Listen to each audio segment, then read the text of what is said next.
আপকি বার 200 পার কে বলেছিল মনে আছে? বলেছিলেন স্বরাষ্ট্রমন্ত্রী অমিত শাহ। কবে বলেছিল? 2021-এর নির্বাচনের আগে। 2021-এর নির্বাচনের আগে কেন্দ্রীয় স্বরাষ্ট্রমন্ত্রী অমিত শাহ তিনি বঙ্গ সফরে এসেছিলেন এবং টার্গেট বেঁধে দিয়েছিলেন 200 পার করতে হবে, আপকি বার 200 পার, এই কথা তিনি বলেছিলেন। কিন্তু তার পরবর্তী সময় আমরা কি দেখলাম? ভোট বাক্সে 3-এর ঘরও পার করেনি। একেবারে 77টা আসন পেয়েছিল বিজেপি। সেই সময়ের পর থেকে 5টা বছর কেটে গিয়েছে। কেমন ভাবে কাটলো? 5টা বছর এভাবেই কাটলো। আমরা দেখলাম যে বিজেপির বহু নেতা কর্মী, সাংসদ থেকে শুরু করে বিধায়ক অনেকে দল ত্যাগ করে ফেলেছেন, বিজেপি ত্যাগ করেছেন। শুধু ত্যাগই করেননি, আমরা দেখেছি যে দল বিরোধী মন্তব্য করেছেন বহু বিজেপি সাংসদ, বিজেপির বিধায়ক, বিজেপির নেতা কর্মী সমর্থক, প্রত্যেকে তারা দল বিরোধী মন্তব্য পর্যন্ত করেছেন। এই 5 বছরে ভাগীরথীর নদী দিয়ে অনেকটা জল গড়িয়ে গিয়েছে এবং এই সময়কালে বারবার যেটা সামনে এসেছে, বিজেপির ক্রমশ রক্তক্ষরণ হচ্ছে। ক্রমশ রক্তক্ষরণ এভাবেই হয়েছে যে দল থেকে বেরিয়ে গিয়েছে বহু নেতাকর্মীরা এবং শুধু তাই নয়, ক্রমশ বিজেপির আসন সংখ্যাটাও রীতিমতো কমতে দেখা গিয়েছে। কেন বলছি এতগুলো কথা? কারণ সামনেই রয়েছে বিধানসভা নির্বাচন। এখনো পর্যন্ত দিনক্ষণ ঘোষণা হয়নি, ঠিক কথা, কিন্তু দিনক্ষণ ঘোষণা হতেও তো আর বেশি সময় নেই। দিনক্ষণ ঘোষণা হয়ে যাবে, তারপরেই ভোট, ইতিমধ্যেই কার্যত ভোটের দামামা সেটা বেজে গিয়েছে বলা চলে, ভোটের যে ডঙ্কা সেটা বেজে গিয়েছে বলা চলে। এবং সেই সঙ্গে সমস্ত রাজনৈতিক দলগুলো এই মুহূর্তে নিজেদের মাটি, নিজেদের ঘাঁটি শক্ত করতে একেবারে ব্যস্ত হয়ে পড়েছে, মরিয়া হয়ে পড়েছে এবং প্রত্যেকে এই মুহূর্তে বাংলার মানুষের মন জয়ের জন্য ব্যস্ত রয়েছেন। বিজেপির শীর্ষ নেতৃত্ব তারাও ব্যস্ত রয়েছেন খুব স্বাভাবিকভাবে। তারা বারবার একেবারে দিল্লি থেকে কলকাতায় আসছেন, এসে সাধারণ মানুষের মন জয়ের জন্য একাধিক বার্তা সাধারণ মানুষকে দিচ্ছেন, একাধিক প্রতিশ্রুতি সাধারণ মানুষকে দিচ্ছেন। কিন্তু বর্তমান সময়ে প্রশ্ন একটাই, যে সাধারণ মানুষ কি বিজেপির ওপর ভরসা রাখতে পারছে? সাধারণ মানুষ কি বিজেপির ওপর আস্থা রাখতে পারছে? কেন বলছি বলুন তো?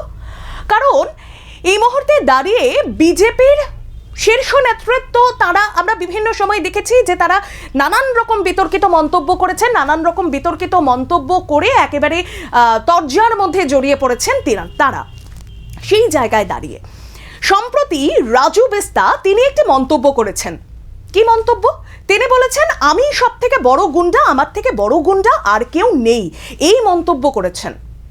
যে মন্তব্য ইতিমধ্যে চাঞ্চল্য ফেলে দিয়েছে। এবার বলি, কে এই রাজু বিস্তা? রাজু বিস্তা হলেন, তিনি সাংসদ। কোথাকার সাংসদ? দার্জিলিংয়ের সাংসদ রাজু বিস্তা। তিনি এই মন্তব্য যখন করছেন, স্বাভাবিকভাবে মানুষের মধ্যে প্রভাব ফেলবে এবং তেমনটাই শুরু হয়েছে। কারণ 26-এর নির্বাচনের আগে যদি একজন সাংসদ এই ধরনের মন্তব্য করেন, স্বাভাবিকভাবে নির্বাচনে যদি তারা জয়লাভ করে, তারা যদি ক্ষমতায় আসে, তার পরবর্তী সময়টা ঠিক কেমন হবে? এই প্রশ্নটা প্রত্যেকটা মানুষের মধ্যে উঠতে শুরু করেছে। শুধু তাই নয়, শুধু একটি ঘটনাই নয়, এই ধরনের একাধিক ঘটনা। কারণ সামনেই যেহেতু নির্বাচন রয়েছে, বারবার বলতেই হচ্ছে নির্বাচনের কথা। আর নির্বাচনের আগে এই মুহূর্তে বিজেপির মাটি কোথাও থেকে নড়বড়ে হয়ে যাচ্ছে না তো? কেন? একদিকে যেমন রাজু বিস্তার এই ধরনের মন্তব্য, ঠিক অন্যদিকে আমরা দেখেছি বিভিন্ন সময় দাদাগিরির ছবি। বিজেপির কর্মী নেতা তারা দাদাগিরি করেছেন, সেই ছবিও প্রকাশ্যে এসেছে।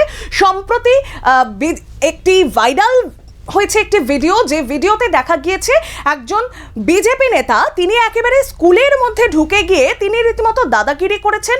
সমস্ত পড়ুয়ারা বসে রয়েছেন, সেই পড়ুয়াদের সামনে একেবারে শিক্ষক যিনি, তাকে হুমকি দিতে শোনা গিয়েছে, দাদাগিরি করেছেন এভাবেই তিনি। এই ছবিটা স্বাভাবিকভাবে মানুষের মনের মধ্যে প্রভাব ফেলবে। একাধিক প্রশ্ন সেই সময়েও উঠেছে।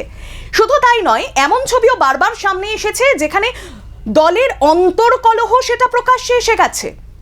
কিভাবে প্রকাশ্যে এসেছে? দেখা গিয়েছে মারামারি ছবি, হাতাহাতির ছবি, এছাড়াও দলের নেতা কর্মীদের মধ্যেই কার্যত বিতর্কিত মন্তব্য, বিরোধী মন্তব্য করতে শোনা গিয়েছে বারংবার। সাধারণ মানুষ কার ওপর ভরসা রাখবে? বিজেপির ওপর কি এই পরিস্থিতিতে দাঁড়িয়ে সাধারণ মানুষ ভরসা রাখতে পারবেন? প্রশ্নটা থাকছে।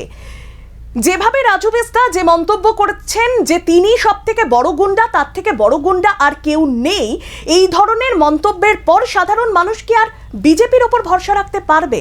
এই প্রশ্নটা আমাদের থাকছে, এই প্রশ্নটা থাকছে এবং এর উত্তর অবশ্যই পেতে গেলে আমাদের প্রত্যেককে অপেক্ষা করতে হবে নির্বাচন পর্যন্ত। আমাদের নির্বাচনের দিকে অবশ্যই নজর থাকবে এবং সেখান থেকেই বোঝা যাবে যে এই সমস্ত প্রভাবগুলো ভোট বাক্সে পড়লো কি পড়লো না।